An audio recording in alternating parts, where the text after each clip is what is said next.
Telling our stories is telling the world about our power. Today, we want to talk about stories that we have told before here on the Freedom Friday show. We want to talk about them not just because stories are important in the history and in the context of the Black American existence within the United States, but we want to tell the stories because, first of all, what you forget about yourself and your heritage can harm you. And second of all, we keep looking for new answers to old problems when many of the stories and the things that we have been through before have already provided lots of the solutions. So right on the other side of this, we're going to bring in Sharif El-Mekki, my brother, for this episode of Freedom Friday to talk about our hidden stories and what we can learn from them.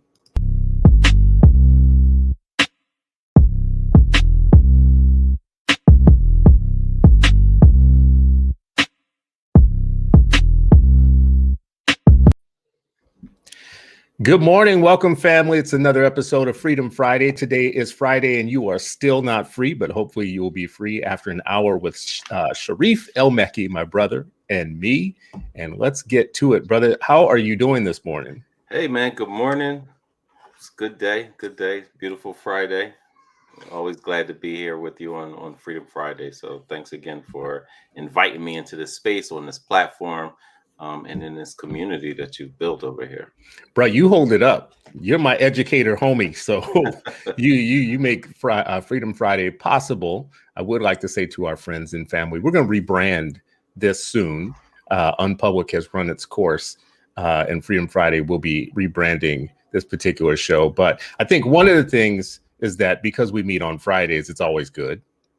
My whole life, Friday has been a good day. Matter of fact, for a good part of my life when I was Catholic, Good Friday just was like, was a thing for me.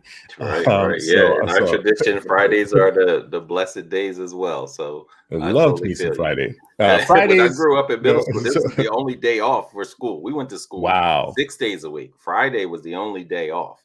So it had added special. Like that was your kind of, vacation day every week. But yeah, we were 6 days a week, bro. We did in New Orleans. I want to say we did mass 5 or 6 days a week. So I would be at the local Catholic school all those days and get to see every morning. So I had a moment of being very pious. Fridays are always good for us Black folks because we know it's the end of our week and it's a great time to come together, especially for educators to kind of like debrief, and the people who join us, our family members who join us here, actually get an opportunity to debrief. And of course, in Black history, I would say socially and culturally, I don't know if you had the same experience because you were living kind of a little bit of a different culture, Black cultural existence, but Saturday mornings also for us were a big deal. Your family members throw on Stevie Wonder or Isaac Hayes, and then you got about cleaning the house. That's right.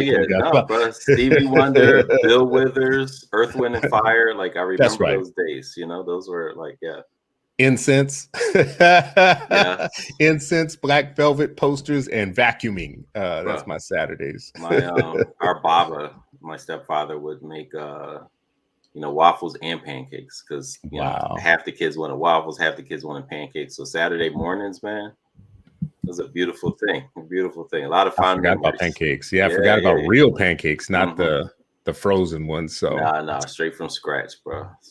Well, let's jump in, man. Here's what we are talking about today for people who are listening and just joining. This is what we are talking about.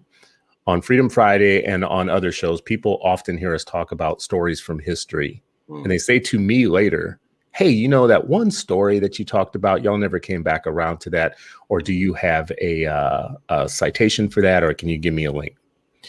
What it makes me understand is sometimes a story from our own history is better than just like a straight kind of conversation about a PD thing or a professional development type of pedagogical thing in education that we talk about. Sometimes the stories are the things that are the most resonant from history because we have educators who are living every day in the pedagogical stuff, but they need their brain to open up like for past stories. So today we want to talk about maybe, some of those things that, you have heard us talk about in the past. We'll bring them back around. We'll talk about them now. for those who've been around for a while, you have heard some of these before, but we're just going to like lift them up again and talk about them. I want to offer one, and then I'll ask Sharif to offer one. But the first one that I'm going to offer is new to me. This isn't an old one. And Sharif, maybe you've heard of this one before. I'm going to play a quick 3-minute video, if that's okay with you. And then you'll tell me on the other end if you have heard of this before, because this is new to me. So this just became available to me. Now, you know a little bit about everything in history, so I'm not expecting that this is going to every door that you open, you think you know, it has 1,000 other doors. So I would, if I had to bet, I would be like, you know what, it's highly likely I've not heard of it, just because how history is, how, you know, how knowledge is. So no, I'm excited to see this clip. All right, well, let's do it. Here we go.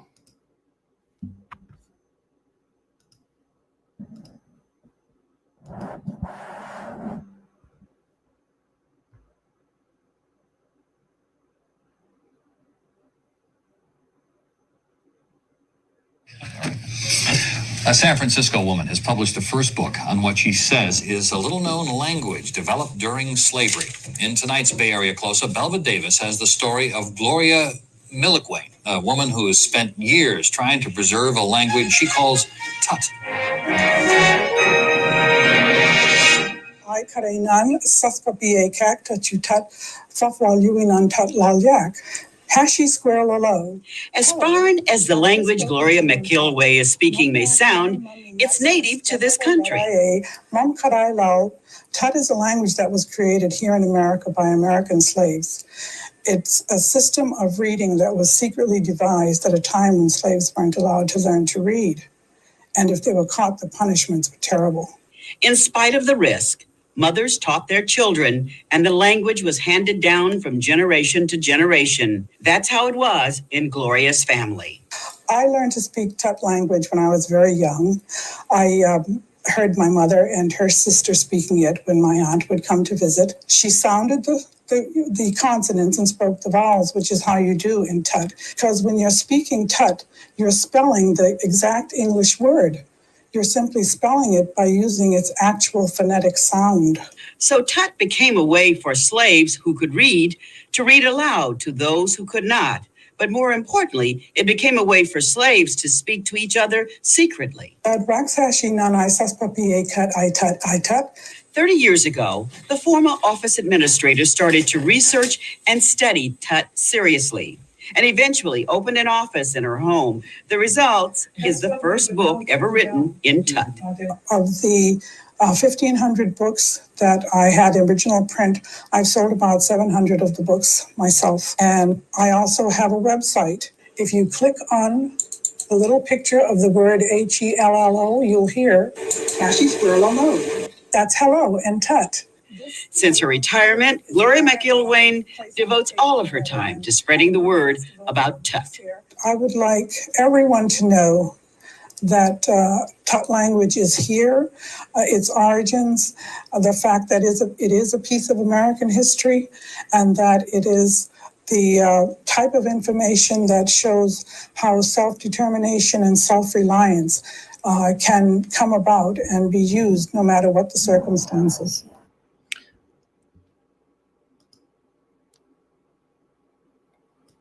So Tut language. Have you heard of that before? I have not, bruh. Not surprised, but no, I had not heard about that. You know, because you hear about different, you know, colloquialism and linguistic and, you know, how adaptations, you know, that, you know, Black folks have, you know, were using and things, you know, when you used to read, you know, like Zora Neale's book, and she actually had like dialect that you had to like really focus on. So it was seeming like, well, this is like, you know, a different way, but that is an entirely different language, and the purpose of it, you know, to be able to spread knowledge and stuff is, you know, like, wow, like, man, like what brilliance, what resistance, what that's a perfect word. Self-determination, you know, it's a perfect word. Brilliance. Like there's an intelligence that's happening amongst the people that are being seen, widely viewed at the time as not being intelligent, for number one. And number two, understanding that you can hide messages and meanings into your devising your own language. Yeah, that's the part that also, when you hear about like the quilts that used to be made and these mathematical patterns that were giving messages, the songs that they were sing to convey, on the surface, yeah.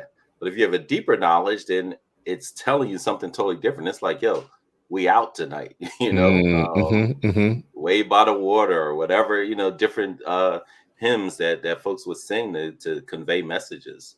And isn't this it had something to do with drum patterns too, like why some plantations took drums away because they were the first weapon that was banned was the drum. Was the drum. The first weapon of African people that was banned was the drum because it was communication, right? But so they went from you're not allowed to speak your language that you came here with in shackles, and now we're just going to invent a whole new language, new meaning, new possibilities, right? Like so. Yeah, man. Two things about this. It's just like mind blowing. I noticed that Elaine Wells just put necessity being the mother of inventiveness, which is something we've been taught a long time. In the story that we just watched, I thought it was interesting that they talked about how Black mothers devised this language and taught their Black children this language. And that's how it got passed down. So you had Black mothers actually inventing a language to teachers, home teachers, at a time when the whole world is saying you're not capable of literacy and of learning and blah, blah, blah, like, right, the way that we think about it now. They're like, no, we're going to devise an entire language. We're going to encode hidden meaning into that language and teach it to you. And you're going to teach it to your children. Yeah. How amazing is that? One other story that I would say that's connected to this in a off kind of branded kind of way. I can't remember what a week or two ago, I was reading something around the first slave revolts on ships. And these were Africans that were from different language systems put together, but they quickly figured out on the ships how to communicate with each other, even across language differences, because of inventiveness, because of the moment that they were in. I think that's amazing to think about. Yeah, the spirit of freedom is like, like it's going to rise up, right? Like you can't shackle. You can shackle a body, but not like, the idea is this need for freedom. Like God created us free, right? And so the human spirit is going to endeavor to find that place, that balance, that essence, no matter what, so. Yeah. Well, my lesson and takeaway from this one particular episode is that inventiveness, as Elaine is saying, and language hold power for us. Even when the whole world is trying to take away from us language and words and meaning and literacy, that we know that because they're trying to take those specific things from us, there must be power in those things because they want to depower us. So inventiveness and language. Cool, brother. Let's roll on to another. What would give us a story from history that you think is important to talk about? So when you raise this topic, I started thinking about my elementary school in the Thelamo, of course, and some of the stories that I remembered from there. And it was, and as you said, like stories are such an important piece. You can know the facts, you can know the data, but stories, human beings need stories to also connect to things. And one of the things I used to think about was in Benin. They had these, they had constructed a city, right? And it was like the walls. And they, some say they were longer than the Great Wall of China, right? But it was like in Benin, which is in West Africa. And the thing that I remember about it was that the British absolutely destroyed it. And there's no trace to it, right? And so when we're talking about like the history, and there were so many stories like this, but when you think about like the history of Africa and when people are told like, oh, no, they didn't create this, or civilization wasn't from there, or aliens made this, or all of the different craziness that they want but it's essentially anti-Blackness, right? Through a colonial lens, through a, white supremacist lens, whatever it is, it's still the same type of thing, just different continent. But one of the things that that stood out for me was at the time that they were saying that, oh, this is primitive, or this is that, this is, what folks, archaeologists and even archaeologists are looking at primary sources, looking at what were European explorers saying about it. at the time, and they were talking about like how wondrous it was, how amazing it was. And what archaeologists later realized was like the Africans were using a mathematic system that the Europeans had not even seen before. And so what they were thinking was primitive was actually fractal math, and it was following a particular pattern. The Europeans were unaware of this. And so one of the lessons we just understood growing up was that the math and sciences, like, don't talk about you're not good at math. Don't talk about you're not good at science. There's no such thing. Like, your people contributed mightily to the STEM field.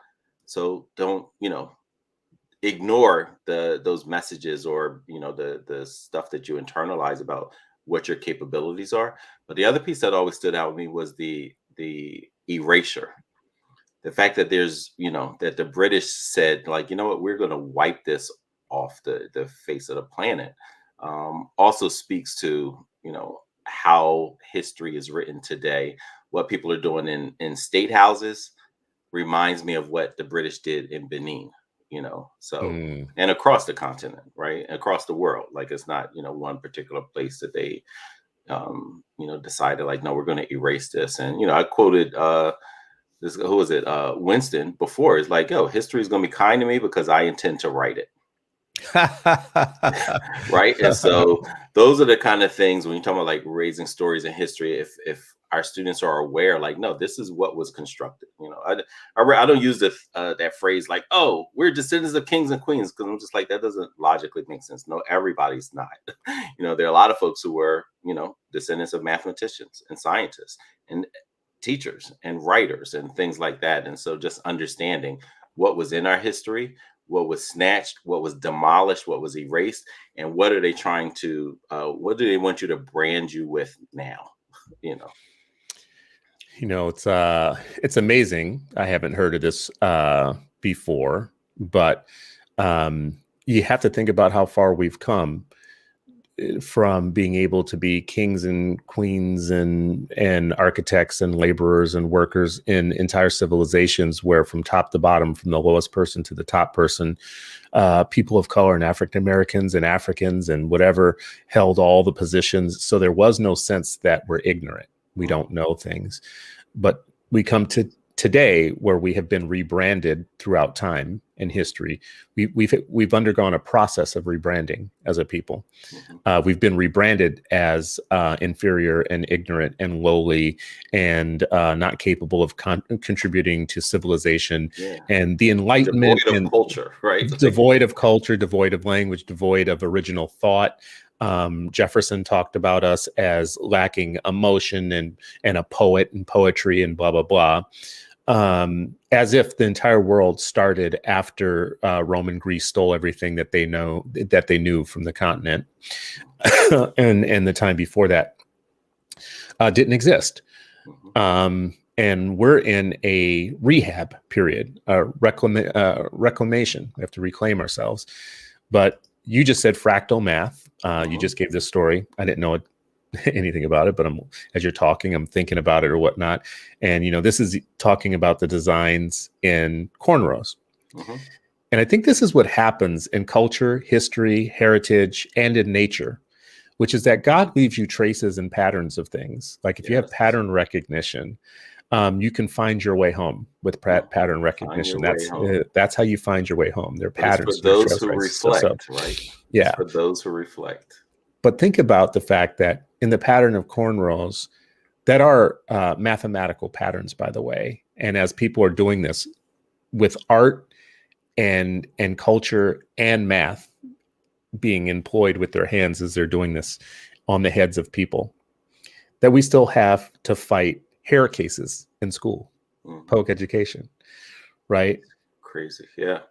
Isn't it crazy that every story that we have where there's power on our head, there's power in our head, there's power, in our hair and in our designs and the way that we see the world, because there are patterns, just like the Tut language.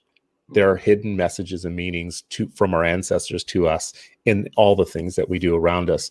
And those are the things that even today are still under attack to be outlawed, to be a problem. Am I making too much of that? No, absolutely not. I remember a couple of years ago when we started talking about this, laws about hair. I didn't even realize that. I was like, wait a minute, you got to pass a law for, I thought a lot of it was just kind of cultural, like, oh, we don't want you to be a news broadcaster if you have natural hair, or you don't want that. Like, I didn't realize that there were, people actually had formal policies and laws.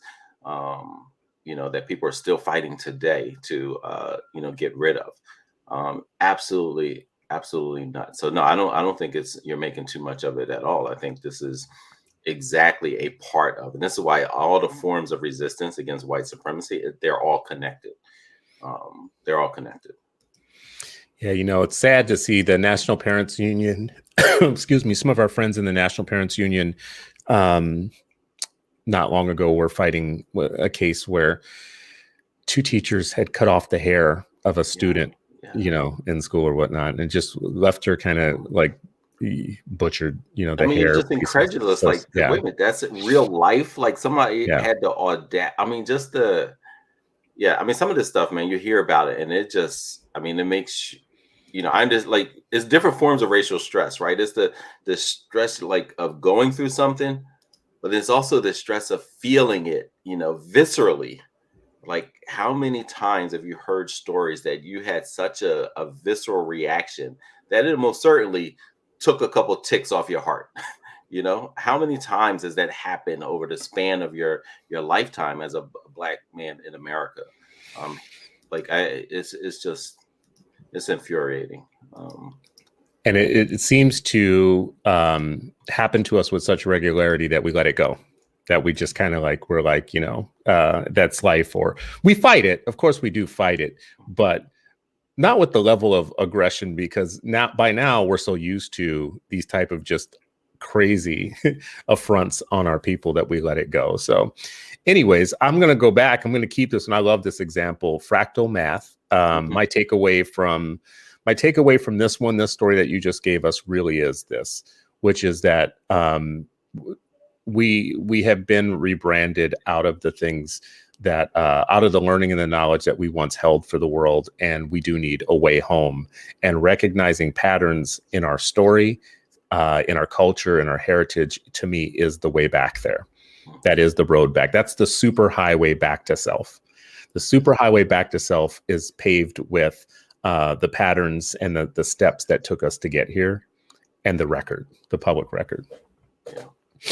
All right, I got one for you. We're going to see if you know about this one. This is one of the ones I was asking you when I said to you, I have one that I probably have talked about it either with you or here. I don't know for sure. So we're going to pull it up right now and see if you have ever heard of this before. This is a study that was written by Middle Eastern scholars who basically tell a story that I had never heard before. It's not a story, it's actually a point of history. So when the United States would take over countries or go into countries to do kind of subversive work to take over countries, they would bring with them the American Federation of Teachers. The American Federations of Teachers had a long-standing relationship with the CIA. So when the CIA would go in to destroy countries or destabilize them, what they would do to Americanize them after destabilizing them is they would bust up all of the teachers' unions as one of the first acts of business, to bust up the indigenous teachers and teachers' unions and bring the AFT, the American Federation of Teachers, in to retrain all of the teachers in the Middle East. And this was part of the CIA's kind of, imperial empire building, global white supremacy project. Little known story. I brought this up with Randy Weingarten once, and I've only had 2 or 3 exchanges with her in my life, and she responded to this one on Twitter. This is a long time ago, and I think her response to this was, ancient history, or you're talking about things that we've apologized for, something like that. But the funny thing is, nobody can tell you whether this ever ended, for one. But it's a long-standing program. It was a long-standing, well-known program of the CIA where labor unions, not just the teachers, but the teachers played a very important role after they busted up indigenous teachers and indigenous pedagogies and everything else. They brought in our teachers union to train their teachers, how to be Americanized teachers. Have you heard of this one before? I heard it from you a couple years ago, but before that, no. Like you brought this to my my knowledge, man. And it's just, and again, these things are, when you study like how imperialism, colonialism, white supremacy, how all of these things work, it's not surprising, right? Like, because we know that schools were absolutely integral in, trying to erase people, trying to subjugate people.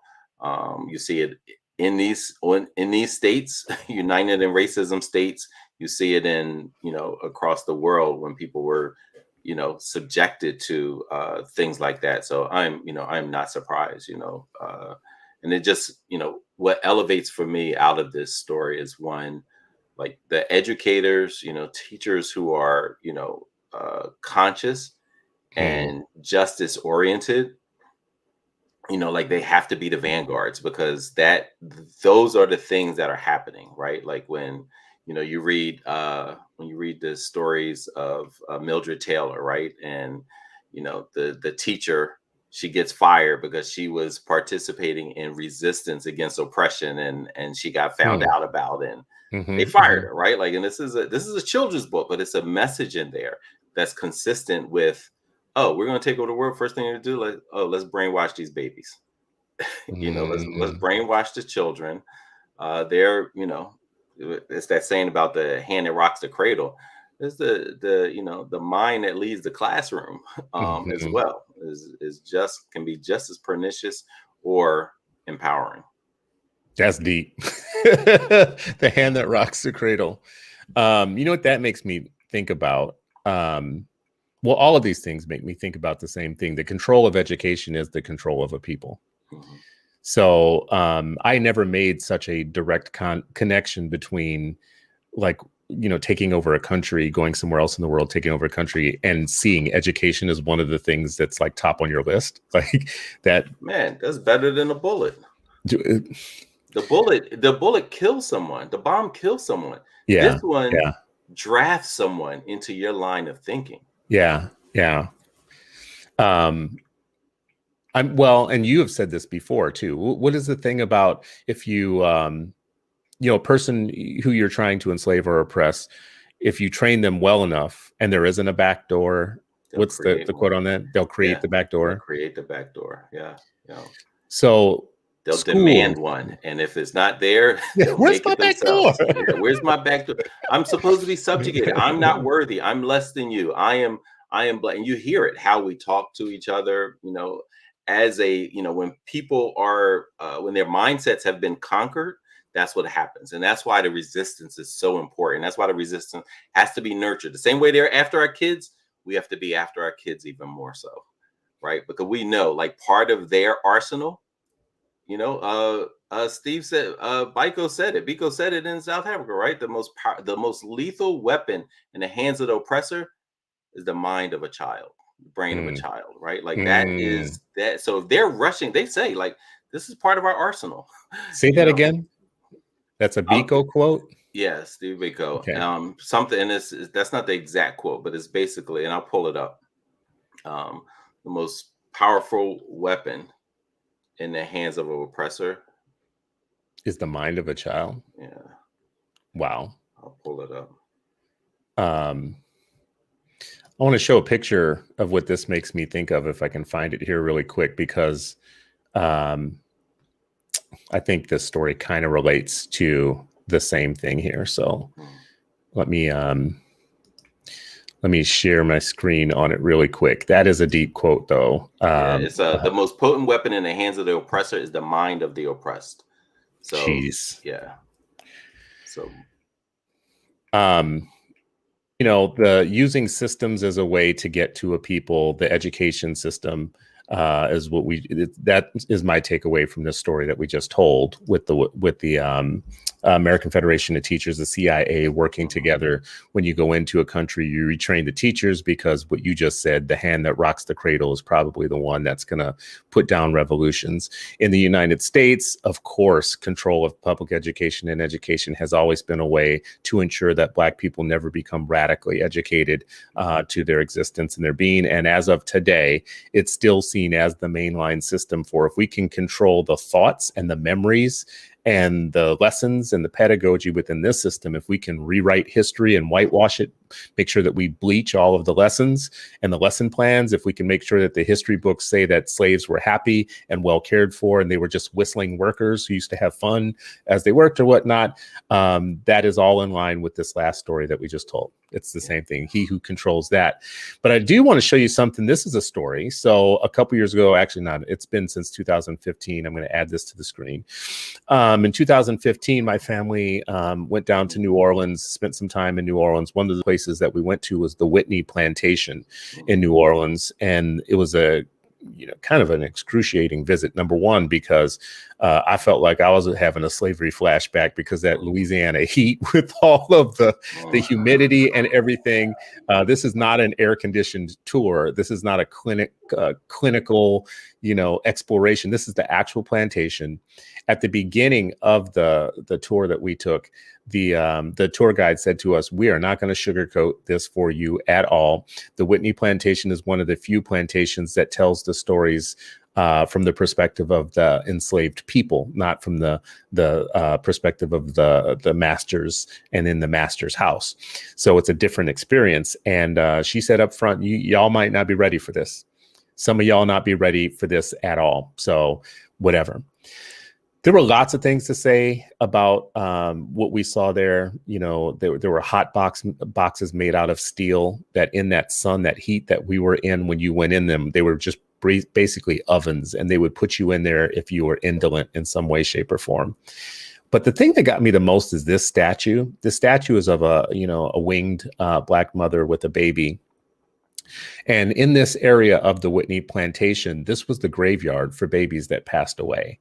So, and it was a large number. So it was like, infant mortality, they would just, breed the slaves to actually, to make babies, because they knew that they weren't all going to survive or whatnot. So it was just, it's an education on just how much there was devalue for Black life, and for how much there was a profit motive for just seeing us as animals and breeding us like animals. But here was my big takeaway that I didn't know, because I thought I knew a lot about slavery. One of the things that the guide told us was the majority of the enslaved young women having these babies on the plantation were 13 and 14 years old. And that was the preferred age of the plantation and other plantations for imports of enslaved people, was 13, 14, 15, because you can get them in their prime years of baby having, of baby making, and they can produce a lot of babies. But also because basically they're children, so you can also train them to be slaves. They weren't looking for older slaves. They weren't looking for slaves that had any. They were looking for young people, right, to train early to be what they wanted them to be. Again, another lesson for us today about education and how education works for empire. If you want to actually ensure that Black people never reach their full potential, make them turn over their young people to the system that hates them early on in life. And you've asked this multiple times, from the Malcolm X quote, "Who taught you to hate yourself?" Well, we know the answer. We know the answer. Who taught you? Your teachers taught you to hate yourself. And who are your teachers? Who employs them? Where do they come from? Who pays their benefits? Where are their pensions invested? These are some things we should be thinking about. Anyways, that's my somber addition to your story. Any thoughts? Have you been to one of these plantations at all? Done any of these tours? Yeah. Well, we took students to, Kathy Lee and I took students to George Washington's, torture chamber land. We were doing a we were doing a unit on the impact of tobacco on the Black community. So they started here in Philly looking at why are they, because they, it started from a question that students had. And, we were both social studies teachers at the time. So we're like, okay, you know what, that's going to be one of our units. And so students looked at, the tobacco and the impact, and why are cigarettes marketed to Black children and Black families? Why are there billboards? So we'd go on a trip in the Black neighborhood, count the billboards that are advertising cigarettes, and go to the white neighborhoods and couldn't find any. And of course, then it just continued. They started looking at why is nicotine level higher in these that are marketed to this community? But it ended up where we had to go down south to visit a plantation to really look at like, hey, you know what? This was a cash crop that was used, with our labor. And now, as you said, like the new cotton or the new industry, whatever it is, they're still trying to, capitalize off of, Black people and Black bodies and stuff. So we ended up going to George Washington. And I remember it wasn't like the Whitney one, Kathy Lee reminds me of this sometimes. Like, I basically had to shut the tour guide down and do the tour myself. I was a young teacher, first few years, but I was just like, you're not going to sit here and lie to our students. This is our classroom today, and I'm commandeering it. And I did the portion of the tour to give them a fuller understanding of what those shacks actually were like. Because this guy was not the Whitney Plantation. They, the folks who designed that, they wanted it to be a truth telling. These other places like George Washington's estate, they want to kind of lionize, this nut.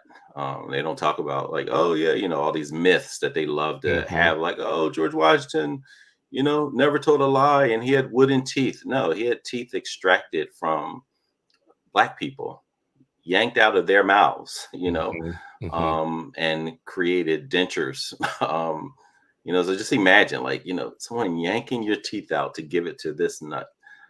So imagine the chairs that you get now, the chairs from that era, from those plantations, including Washington's, where the padding was slave hair, where they were being sheared like sheep, and the padding in the chairs that they sat their royal asses on were actually African hair. And today, some of those chairs are worth a lot of money if you find one. I noticed that Sherry Lucas Hall, she put in here something about Sally Hemings, being 14 when our pedophile president, Thomas Jefferson, actually was raping her on a regular basis. How many years did it take for them to discover the secret room that he kept her in adjacent to his room? They discovered it at some point. This is the thing about bleaching history and about lying to our children and miseducating our children on public. So today, when we hear arguments about indoctrination, we are trying to reverse indoctrination, and they are calling our reversal of indoctrination, because that's what devils do. That's what devils do. Crazy. That's what's crazy. Yeah, I mean, and if you think about, like, even just Georgia, and that's why those primary sources are so important. That's why history is so important. But look up Own a Judge, right? Like, and so, even in Philadelphia, where supposedly slavery had been abolished, George Washington said, like, well, I'm the president, so I'm gonna bring my enslaved people up here, even though technically that was illegal. One of the women escaped, Own a Judge. There's a book out there, I think it's called Never Been Caught. And if folks are able, look that up. Look up Own a Judge, ONA, because she escaped and he spent years trying to find her. Right? Like, because he wasn't having it? Yeah, he wasn't having it. It's like, how dare, right? Like the audacity to, escape bondage, the audacity to demand freedom, the audacity to even think that you are worthy as a human being to be free. And shout out again to one of our former guests and just one of my heroes, Michael Cord, and the attack community who demanded, when they were, Philly's one of these tourist places, come look at when we were oppressing and enslaving, and writing that Black people were 3/5 of a country, like that's a huge industry for Philadelphia, right? But they wanted to erase oh, where George Washington had buried all these, enslaved Black folks, or wanted to erase the story of Ona Judge and others, right? And so they, there's a cemetery, Black cemetery. They just wanted to raise over and put on a Welcome to Philadelphia site.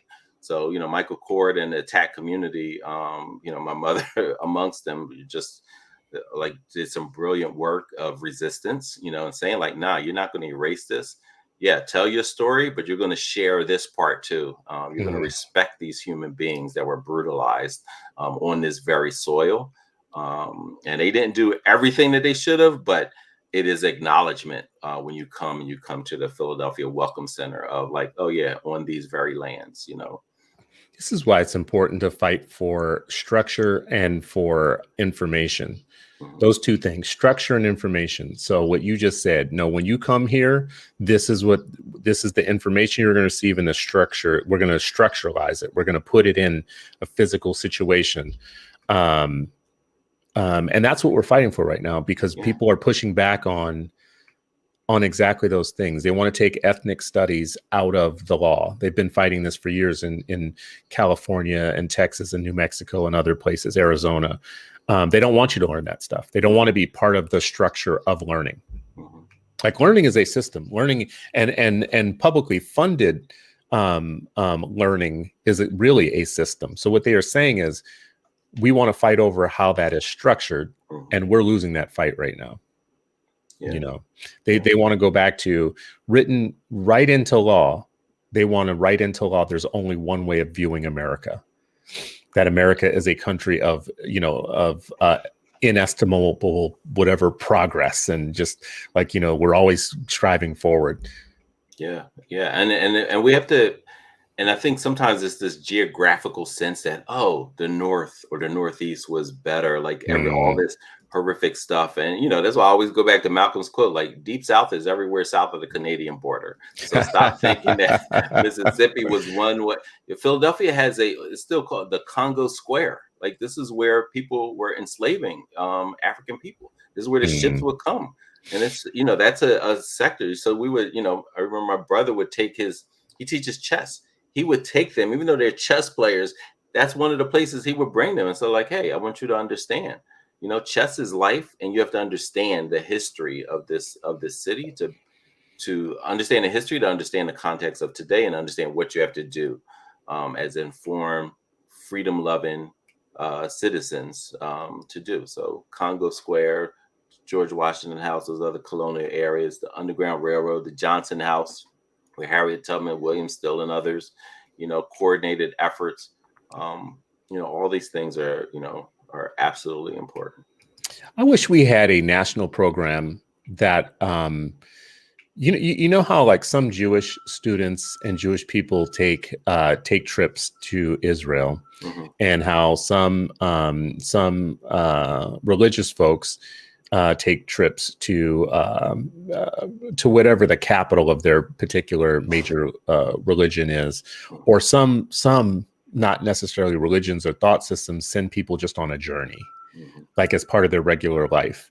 And the Mormons have a mission that you do for 2 years or whatnot. It's a ritualized practice of learning and becoming part of yourself. Barring something that big or something that kind of expensive or whatnot, we have all these. We have the King Center in Georgia. We have the Freedom Farm, Marion Edelman writes, farm. We have the plantations, Whitney Plantations. You just mentioned Congo Square. I just wish that there was a way to get more of our students moving around the country to see things physically in the place, and in the places where they existed, because there's so much history here. And have the cherry on top of everything, maybe be a trip to Liberia, or a trip to West Africa to see the last ports, as cultural training for our young people. Yeah, it should be a right to. But even, and I agree. Suppose we had a map, and this could be any group, any adults who are working with youth, they had the framework to say, part of our rites of passage is you're going to participate in this, you're going to go here, right? So they can see here's the oppression and the construct, but here's also the brilliance of resistance, creativity, the demand of, I'm a human being, right? And so, I think about Mama Jackie Wiggins here in Philly. Like, she has a whole tour that she provides folks, that kind of behind the scenes, the history behind Philadelphia, right? Like the stuff that, doesn't make it into the books, without folks like Ishmael Jimenez and Yassin Muhammad and Keziah Ridgway, right? Like folks who are pushing, without the Nthama Sasas, the Imhoteps, and the Sankofa. So those institutions, yes, those people, they're doing it. But how do we make sure that other folks are including these rites of passages if they are in schools that are oblivious or, purposefully ignorant of it? So I think I love that idea of having kind of what is a national system that people can pull, and like, oh yeah, we're going to learn about the Underground Railroad that went through Mexico, or we're going to learn about, through Ohio area, right? Not just Philadelphia, New York to Canada. There's so many ways that people were showing resistance. Let's look at the schools. All the different types. Imagine if students even knew all the different types of schools, and you're talking about like the Tut language, or schools that were in underground caves, schools that were on river boats on the Mississippi, right? Like all of these things. And just like, this is how hungry people were for knowledge, education, because that was power and that was freedom. All of those are linked. So I love the idea of this rites of passage idea that students and adults are tapping into, learning about, and that it can inform their perspective of how to move forward. I actually want to follow up on this as an idea. So you and I should keep this in our hearts as an idea. We are trying to raise free people, but we're also trying to raise rooted people. So grounded and rooted. And that might be a clarifying moment for me as you're talking about this, in that, yeah, being free is one thing, but if you're like a helium balloon untethered to anything, the wind can blow you any direction.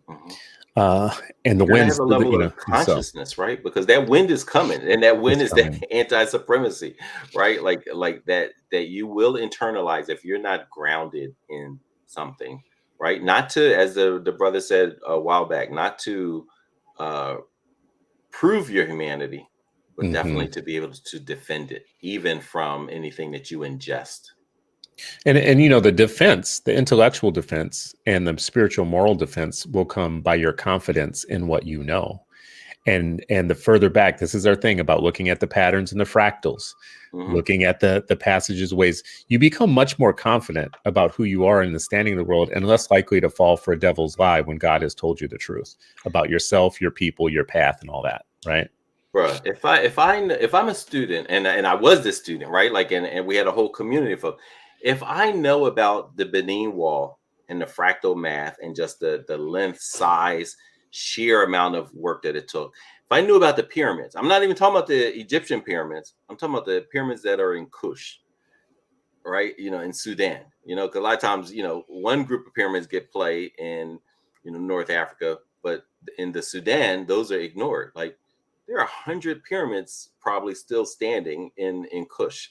If I know about that, if I know about the Dogon people and the astrology and the science of the stars that they knew, how could I possibly, when I hear some of like, yeah, Black people didn't do this, or they're not contributors to civilization, or I'm just like, like, that's laughable, right? Like, it's literally, because sometimes, and I was told sometimes when I transitioned to other schools, they're like, yeah, you cocky. Like, nah, that's your way of saying I'm uppity, but because I'm laughing at your garbage. Like, I'm laughing, like, this is nonsense. With Mr. James, high school 10th grade English teacher, and I'm telling him, this crap you're teaching is BS and it's full of lies. And he was like, I'm gonna give you a D, right? Like, he literally gave me a D. And I'm just like, a D in literature? Are you must be out of your mind. This is telling me that I hit a nerve, because all I was doing was speaking truth about what I was taught.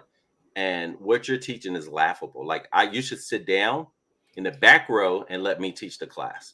Like, that's that's how ridiculous some of these educators are. He ended up being, and so I did that. And I would just like go back and forth. My cousins, they ended up doing a walkout from the same man a couple years later. I was in college by then, And I read that, my brother is like, yo, there was like, man, I was just like, man, my cousins are, but we're raised from that same root. And I was just like, but he did it even better than me because he organized other students. And, where me, I was just going back and forth, getting angry, da, da, da, da.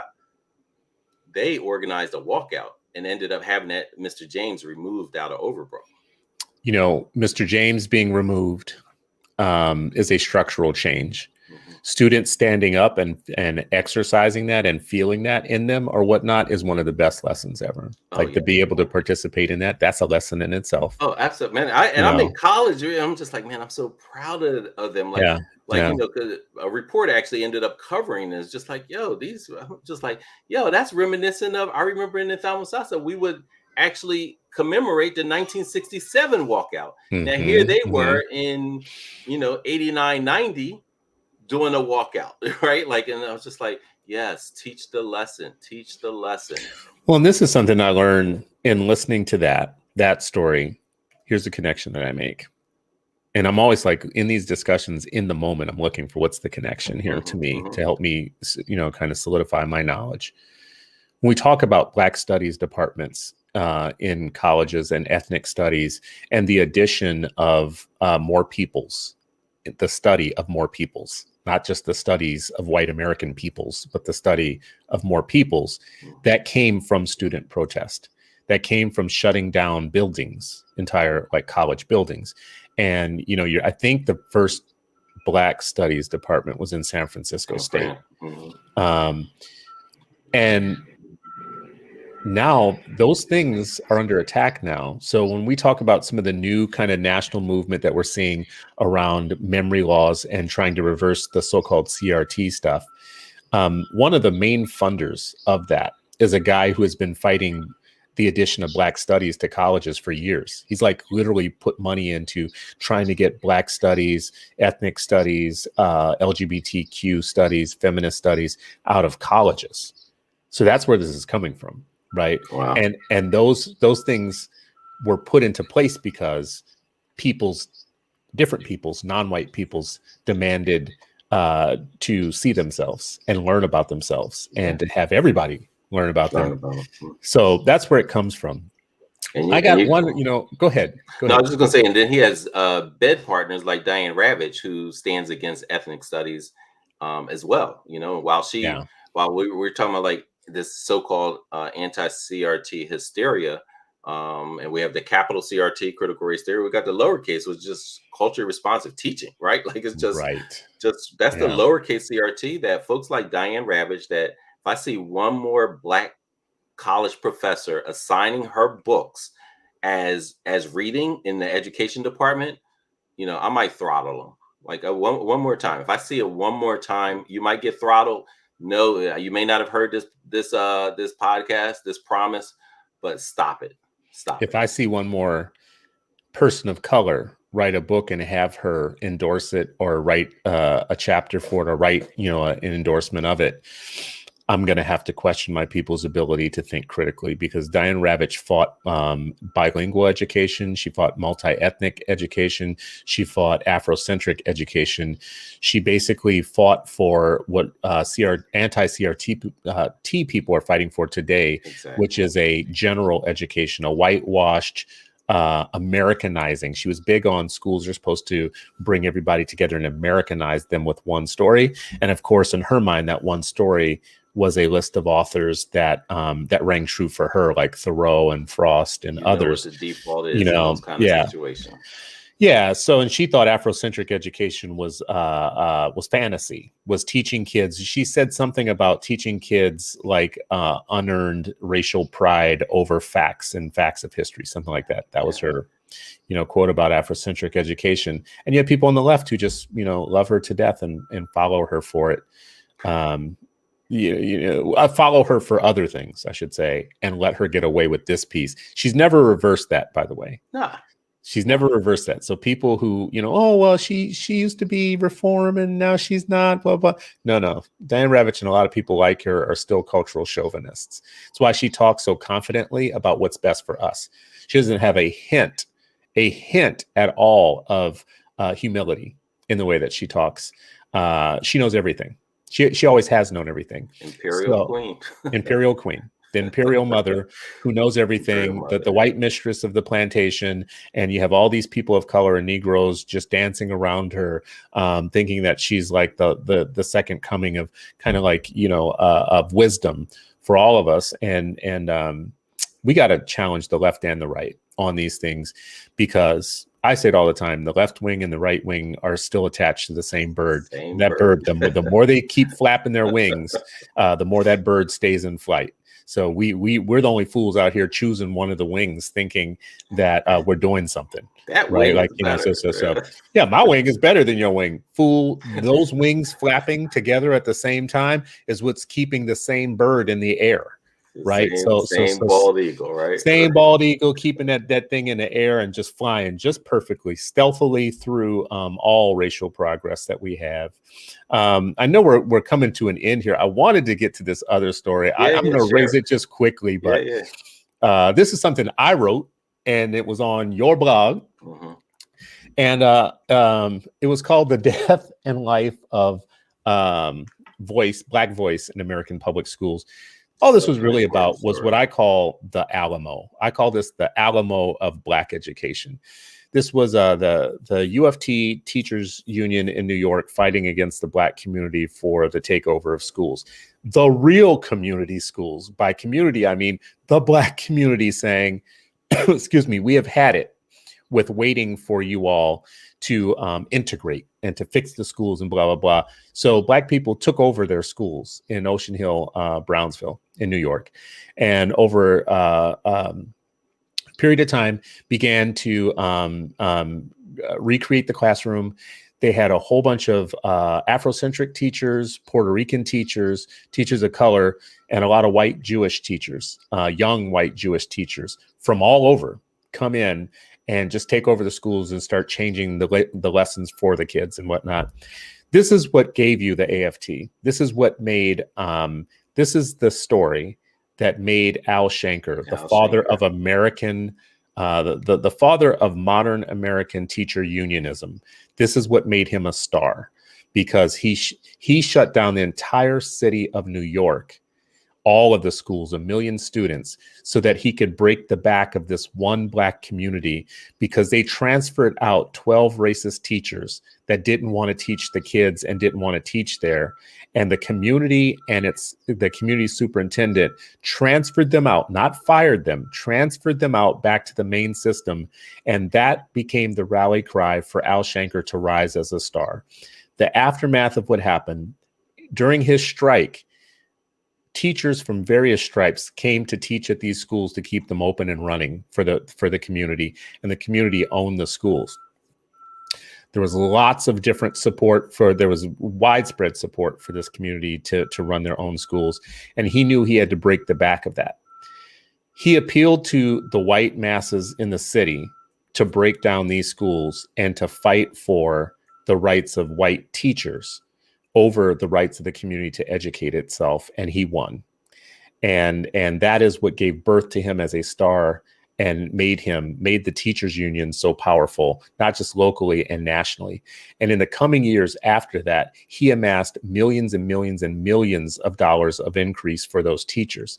Now, there's a couple of nasty things about this story. Number one was this was the first battle between Black communities that wanted to educate their own students and white teachers unions, and the teachers union won and amassed power. So that's one lesson I take away from this.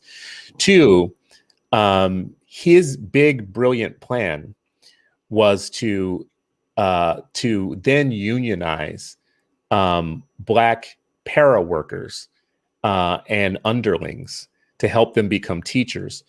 Not because that was the right thing to do, because his strategy was, if we could grow our own and train them to be like us from day one, we won't have any more of those radical teachers like the ones that took over the schools.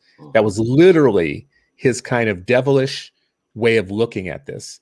And one way that you know this is true is after this Black Alamo, Al Shanker toured the country talking to other white communities about how to put down Black militants, how to stop Black militants from wanting to take over their own schools and teach their own kids and to have real community schools. So I want to point this out as a myth-busting story of Al Shanker and the teachers union and the AFT and the UFT as being any type of friend to the Black community. I also want to point out that many of the people who are in the Black ranks of those unions were grown on their terms, on Shanker's terms, through their systems to be trained just the way we talked earlier about the way that slave owners and colonists like to take young people or undertrained people and develop them into what they want them to be. That became their weapon. People of color trained in their system by them to think their way. And it's why oftentimes now you find people of color in the UFT and AFTA ranks who sound almost identical to their white colleagues in those same systems. And it's also why you have no more of the radical educators and Black educators who did what this Black community was attempting to do, which was to run truly community-based schools, run by the community, governed by the community, and at the service of the community from top to bottom. You mean not just slap a garden plot in the back and say, this is community school or a health clinic, this is community school. Yeah, it's a community school. We have eyeglasses. Yeah. We give you eyeglasses. Listen, right? And you're talking about like Shanker's promotion. Like there's no easier way to get promoted in this country than brutalize Black people. You see it with Shanker. We saw it here in Philadelphia with Frank Rizzo after he bulldozed, the move home. He became the mayor, and this is democracy now, which means that people voted him in and said, yeah, we like that, bulldoze those Negroes. Right. And so the legacy of that, then they're like, hey, we can do one better. We're going to bomb them now. Right. And so that promotion, after showing and proving that you can, gut the Black community in that particular way, like that's, that wins affection in these places. We saw it with 45, but we see it locally. We see it all the time. Educators and students talk about administrators who rise through the ranks. But we're known for their oppressive natures and negative mindsets about children. They become celebrated because they're so good at putting down the natives. My takeaway in this story is one. First of all, I call it the Black Alamo in education. Nothing was the same after this story.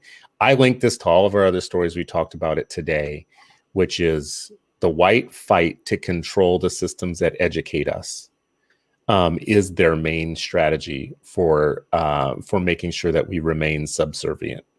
So the AFT has critically always played a role in that. And like all good colonists, I told you a story earlier where the AFT worked directly with the CIA in the Middle East to colonize teachers in those places and Americanize them in ways that was good for empire and the imperial system. Even as their rhetoric, the study that I linked that is in this comments, and you can go look at it. It's a scholarly study that talks about it in terms of they have this democratic language that they use while they are doing very imperialistic colonial type things. And that that's what the study is actually about in that case. So please go read it.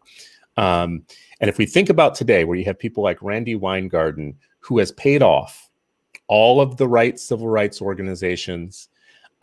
She has all of the people of color that have been trained through their systems after Shanker, who are basically just giving her all kinds of cover. They have done what they wanted to do. They have colonized our education system. They have colonized after 1954, which I say all the time. Education was deeply out of our hands and up for grabs because we were no longer in control of our children every day, our pedagogy and our teachers. And it left us open to colonization. It left us open to educational colonization by the forces that be. And I want you to draw the lines between the dots, the point. 1954, Brown versus Board, takes away our right to educate our own, even the idea that educating our own is a good thing, because suddenly a Black school became a bad school, like a bad thing. 1968, Ocean Hill, Brownsville, the emergence of modern teacher unionism with its mission to break the backs of Black communities that wanted to educate their own and have full control over who they hire, how they hire, what they say, what they do. And as of today, anything that threatens to take our students out of the colonial educational system of the United States is met with a cold wind from Randy Weingarten and the American Federation of Teachers, who act very colonial about it, right? Like, and what they do, what all good colonies do, which is they trot out the Negropeans to come out and surround them and say, we want a moratorium on new schools. We want to be released of any accountability for outcomes. We don't want to be measured in any way because we're above measurements. You know, what we do is pure. We're pure. We can't be measured. We're just too good for measurement for you people. We don't want you taking your money, your educational dollars somewhere else. Thou shalt have no other God before us. Like thou shalt only have one God, the God of the AFT, which is why you have a president of the United States right now who has to play this weird game of, you know, we're trying to convince the unions and Randy what we should do for 50 million students in the United States. Randy Weingarten is not elected to anything. She's not elected to anything. So while we're fighting the right wing on things like memory laws and erasing our story and trying to bleach our story, this is the left wing, right wing thing that we have to think about, same bird. We also still have to look at Randy Weingarten, the role that she's playing on carrying on the Shanker legacy, which on the left, they're trying to foreclose on the Black mind by making sure we have no other gods but them, no other schools but theirs, no other classrooms but the ones that they control and that they manage and draw dues from. And oh, by the way, invest their money in private prisons for their pensions so that they can live off of our misery when they retire. That's the left wing. And on the right wing, we have to fight the memory laws. It's the same bird. I'm going to leave it to you, Sharif, to tell me how we square the circle on those two fights. One side, they're trying to trap us into a system, a colonial system of education. And on the right side, they're trying to erase our hard drive. They're trying to erase our brain. Yeah. So what's our strategy as we end here and wrap here? Yeah. I mean, I think the only real way forward is, you know, continue that Black blueprint of self-determination, right? Like, you know, really walking in any type of, you know, setting with our eyes wide open, with our history books in our, you know, pocket or in our laptop, like this understanding of we've been here before and we will prevail if we stay rooted, we stay grounded in that Black blueprint, because they've seen that, you know, our ancestors, the folks who navigated all this space, they saw all of these patterns, right?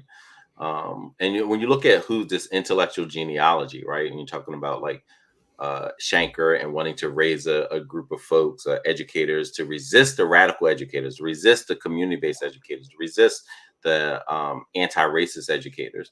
And then you start looking like, wait a minute, where did I see this before? And you read about how Nazi Germany said, oh, we learned a lot from Jim Crow South.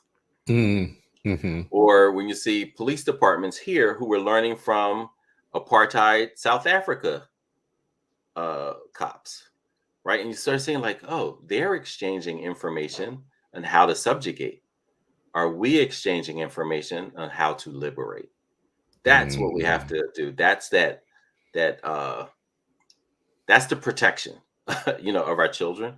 We have to make sure that we're organizing, that we're sharing the information, that we have a blueprint that we can draw from, that we can build on and innovate from, but that is still grounded in the essence of Black liberation, the humanity of, you know, that humanity wins, humanity prevails. And how do we do that? I want to sneak this in, you know, this one last story on my end, because I did not realize this. You knew it in theory, but during the time when they were saying like, oh, America builds all of these, you know, amazing things, right? All these patents were established. The Black community had 50,000 patents. 50,000. And just keep in mind how many were not recognized, you know, how many were stolen by, you know, like white, they tell the story about like white lawyers, you know, being nefarious and changing things. And, so how many of these folks who had these patents, 50,000, while being subjugated in this country. And we're talking about like the late 1800s, early 1900s, this time of, industrialization and all of that. Black community, 50,000 patents. And that's a conservative number. And, when you think about all the restrictions and barriers, how many Black folks were living in the South at that time. This is pre the Great Migration. And what were the odds of them having their intellectual property recognized and respected and given those rights. But so that, again, it speaks to the brilliance, the ingenuity, the humanity, right? Like that will prevail. And so make sure your children, your students in your schools, in your communities, in your households know that DNA exists within them, and do everything you can to help them nurture it and make it come alive. I love that. We talk about achieving freedom, but we don't talk about inventing freedom. And Black people, all the stories that we talked about today, and probably all the other ones that we would talk about in Black history, were stories of invention, like inventing ways to inventing a language, inventing a system for sending messages, inventing a way to bake into our hair or our food or our music messages and meaning over time. We have invented freedom. People, like we talk about freedom and liberty in the United States as if it was something that Thomas Paine gave us, right? Yeah. Black people are the inventors of American freedom. Like if you think of Black galloping on the horse, saying, the British are coming is like that's the most brilliant story, bruh. Well, what they say in those memes, hold my beer. Let me and I don't even drink, but hold my beer. Hold my non-alcoholic beer. Because that ain't nothing. You just riding on a horse yelling. Like, bruh, let me tell you. Let me tell you. I think that actually is a good point for us to keep pushing. If you are an American and you enjoy your freedoms, you enjoy your work freedoms, your civil liberties, your human rights, your civil rights in this country, you better wake up and thank Black people every morning. Because there is no group of Americans who actually exemplified the lack of freedom more and fought more hardly to achieve it for everybody. Right? Like it's not like the freedoms that Americans have just covered Black people. And this isn't just about Black. Listen, there's some of y'all white folks walking around here with human rights and civil rights that you didn't have before us, and before our struggles and our fights, and before we invented freedom for the United States. And invention is the key. Like when you talk about all those patents, if we had like social and political patents on the things that we devised in terms of strategies for obtaining freedom and strategies for changing laws and organizing and building movements, broad-based movements, and not just for us, but for everybody. Listen, when the Black people of Reconstruction started pushing for tax-funded public schools for everybody, they were pushing for it for everybody, which meant lowly white people who plantation owners didn't want to educate in the South were suddenly beneficiaries of the Black movements that they now put down. Now imagine, let's go back in time to Reconstruction era with these poor, lowly white people, right, who were not getting an education by the white plantation owners and having them someone. Like, we don't need to learn how to read. We don't need to learn how to read. We don't, imagine that, them go back in those times and tell those, lowly white people to say, call the Black people fighting for public education Antifa, right? Like back in those days or whatnot, right? That's the significance and the stupidity of this moment that we're in right now, is that Black people are not fighting for anything right now that doesn't benefit everybody else. The right to be safe and secure in your person from extension of law enforcement in the United States is something that doesn't just benefit Black people, that benefits everyone, right? The right to have a equal shot at housing and jobs and healthcare and everything else in the United States isn't just for Black people. So when you say Black Lives Matter, people are hearing Black Lives only matter, or only Black Lives Matter. What they should be hearing is Black Lives Matter also. And they should also be hearing, until you do the best for the least of these, you're not going to do anything for everybody. It's not going to be good for everybody until you do the most for the least of these, right?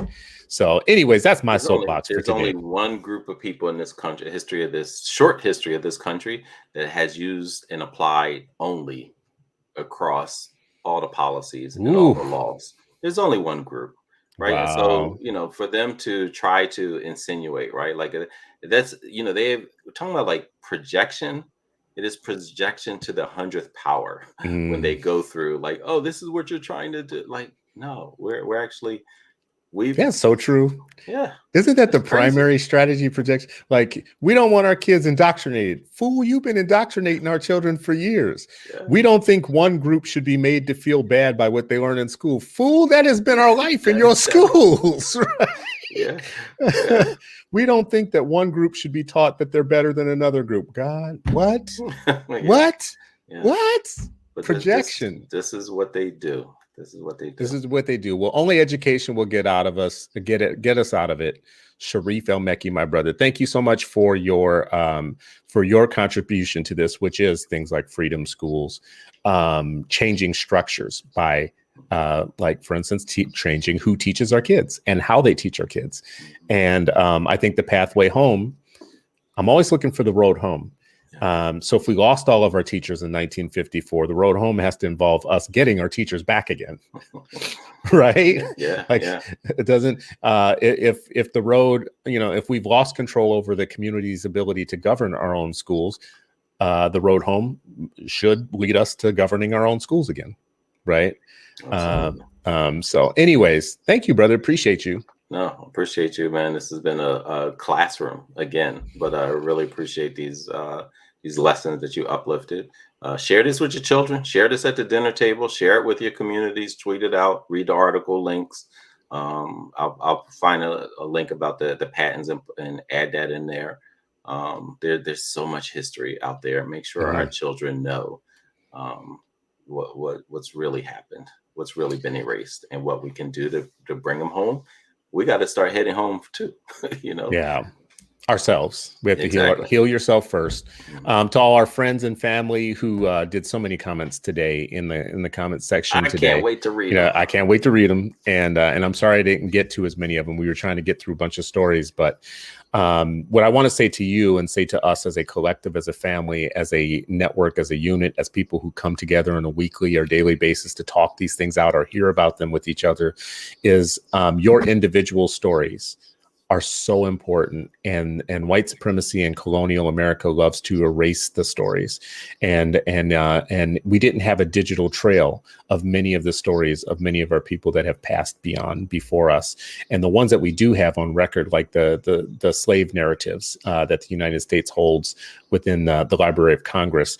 You go back and you listen to the only recordings that we have, or the recordings of those stories. Those are very powerful. They're rich and they're powerful.